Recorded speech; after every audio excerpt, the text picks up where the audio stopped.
वैसे तो अयोध्या हमेशा से ही सुर्खियों में बनी रहती है, लेकिन एक बार फिर से अयोध्या सुर्खियों में है। लेकिन इसके पीछे की जो इस बार की वजह है वो कुछ और है। वजह ये है कि इस चुनाव में अयोध्या में बीजेपी चुनाव हार गई और इसकी चर्चा पूरे देश में हो रही है। पूरे देश के जो लोग हैं सोशल मीडिया पर, व्हाट्सएप ग्रुपों पर इस बात की चर्चा कर रहे हैं, वो अपनी खींच उतार रहे हैं।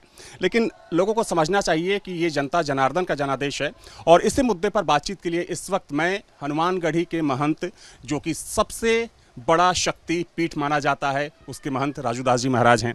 महाराज जी, अयोध्या की बात करें तो अयोध्या वो जगह है जहां पर लगभग एक छोटी सी जगह में तकरीबन 32,000 करोड़ रुपए की परियोजनाएं चलाई जा रही हैं। अगर इतनी छोटी जगह पर 32,000 करोड़ रुपए की परियोजनाएं किसी भी शहर में चलाइए तो शहर चमचमा जाता है। और अगर हम देखें बीते 5 से 6 सालों में तो इसमें कोई शक नहीं कि अयोध्या में बहुत कुछ बदला। हालांकि कुछ लोगों ने इसका विरोध भी किया जब चौड़ीकरण हो रहा था, चूँकि लोगों को कुछ दुख दर्द भी हुआ, उनके घर टूटे, मकान टूटे।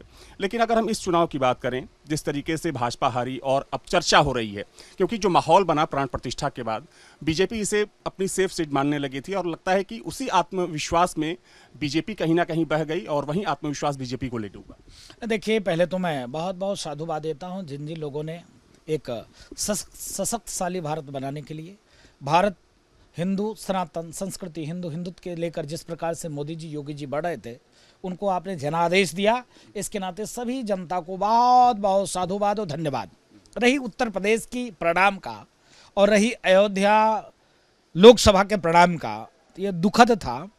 अयोध्या जैसे शहरों को 32 से लेकर 38,000 करोड़ का बजट देकर अयोध्या के सर्वांगीण विकास के लिए मोदी जी, योगी जी प्रयास किए, फिर वहाँ से हारना, ये अति दुखद था, निंदनीय था।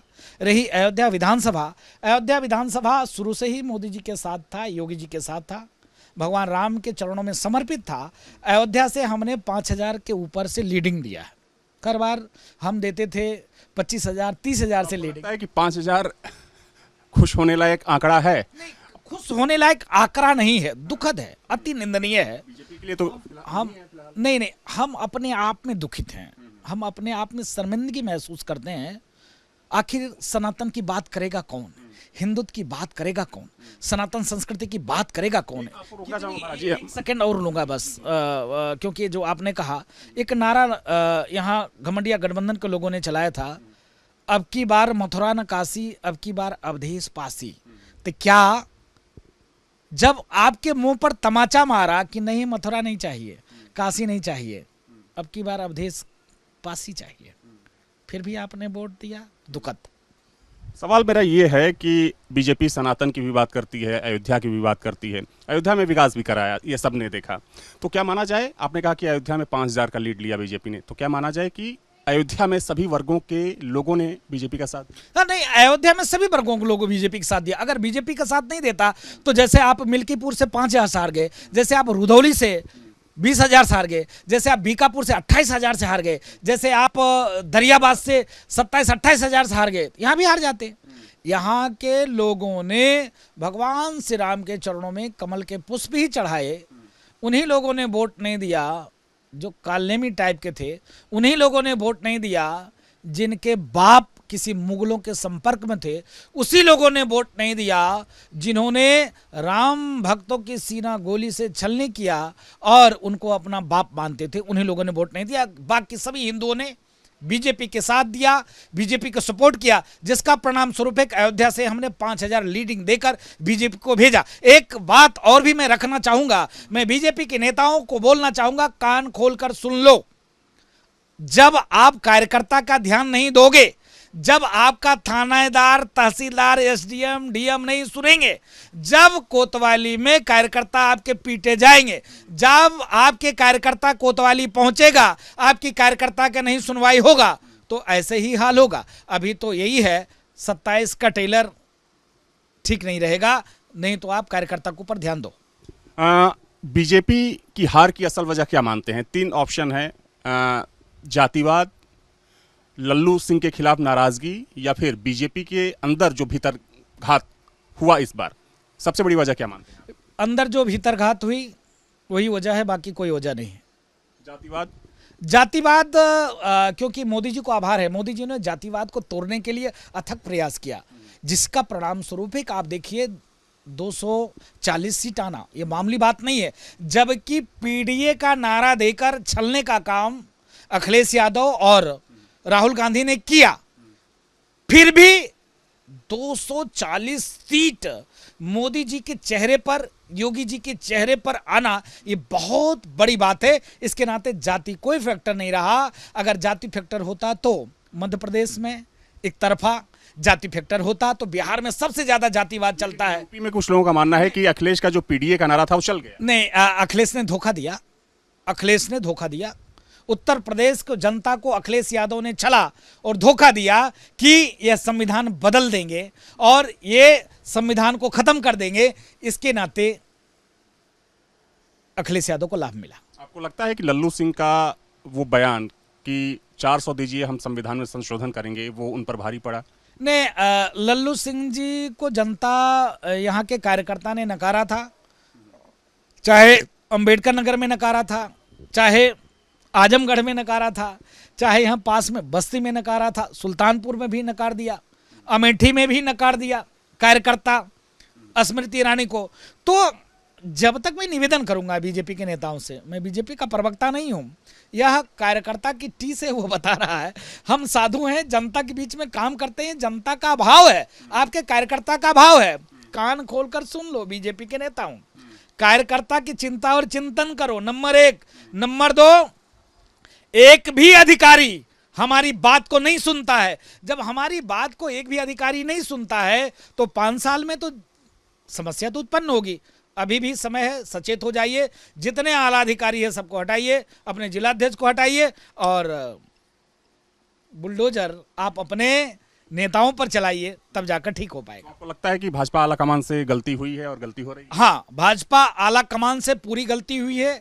एसी में बैठकर काम नहीं चलेगा, आपको जनता के बीच में, अपने कार्यकर्ता के बीच में आना पड़ेगा।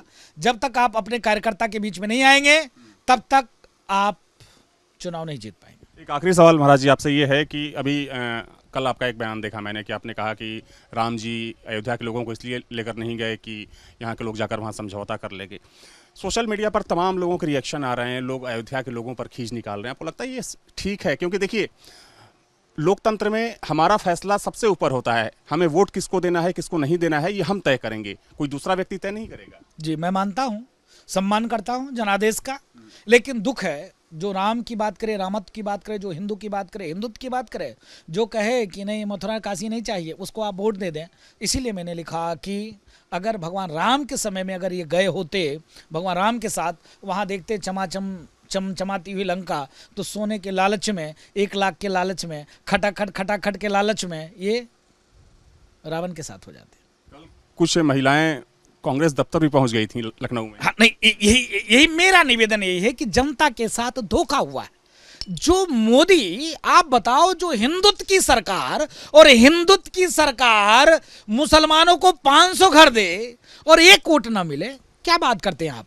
जो हर घर अनाज की पेशकश करे, हर घर अनाज दे, हर घर चिकित्सा के लिए 10 लाख 5 लाख की योजना दे, हर घर जो है इज्जत घर दे, हर घर जो है बिजली के कनेक्शन चला जाए, तार चला जाए, जो है गैस सिलेंडर मिल जाए, फिर भी वोट ना करे तो कैसे आप वोट करोगे? विषय ये है, जो हिंदुत्व की सरकार, सनातन संस्कृति, हिंदुत्व के साथ, सबका साथ, सबका विकास, सबके विश्वास के साथ काम करता हो, एक पंथ, एक कौम, एक मजहब की बात नहीं करता हो, सबके लिए लड़ता मरता झगड़ता हो, और आप उसको वोट नहीं कर रहे हैं, तो इसका मतलब सोने के लालच में आप रावण के साथ हो जाते। इसके नाते मैंने ट्वीट किया, और मैंने कोई गलत ट्वीट नहीं किया, सही ट्वीट किया। आपकी बातों से महाराज ये लग रहा है कि बीजेपी के हारने से अंदर से बहुत आहत है। हाँ, इसलिए आहत हैं कि आखिर राम की बात कौन करेगा। यहाँ अल्लाह अकबर नारे है, तकदीर का नारा लगाकर मेरे सीने पे पत्थर रगड़ा जा रहा है। जो राम की बात करे, रामत की बात करे, जिन्होंने 500 वर्ष के उस कलंक के ढांचे को ध्वस्त करके भव्य मंदिर दिया, और हम वोट ना दे सके, तो हमसे बड़ा नालायक कौन हो सकता है? हमसे बड़ा गद्दार कौन हो सकता है, जिन्होंने इतने वर्षों की पीड़ा को समाप्त करके और भगवान राम को भव्य मंदिर दिया। यहां तक तो लोग कहते थे कि हाँ, वहां पर राम मंदिर बेकार है, वहां मंदिर नहीं बन रहा है, बाबरी मस्जिद का निर्माण करेंगे। और जिसने राम मंदिर दिया, हमने उसको चुनाव हरा दिया, ये मेरे अंदर टीस थी, ये पीड़ा थी, इसके नाते हमने ट्वीट किया। अब इसके बाद क्या? इसके बाद निवेदन मैं यही करूंगा मोदी जी और योगी जी की सरकार से, हिंदू की साथ दो, हिंदुत्व की बात करो, मुसलमान आपको एक वोट नहीं करते हैं। इसके नाते मुस्लिम प्रेम को दूर करो, और जितने अधिकारी हैं, आपको चुनाव किसी ने नहीं हराया, आपको चुनाव यहाँ का डीएम ने हराया, यहाँ के एसएसपी ने हराया, यहाँ का तहसीलदार ने हराया, लेखपाल ने हराया, कानूनगो ने हराया, और आप अपने कार्यकर्ता से संवाद करना छोड़ दिए, इसलिए आप चुनाव हारे हैं और कोई कारण नहीं। बहुत धन्यवाद महाराज जी आपका।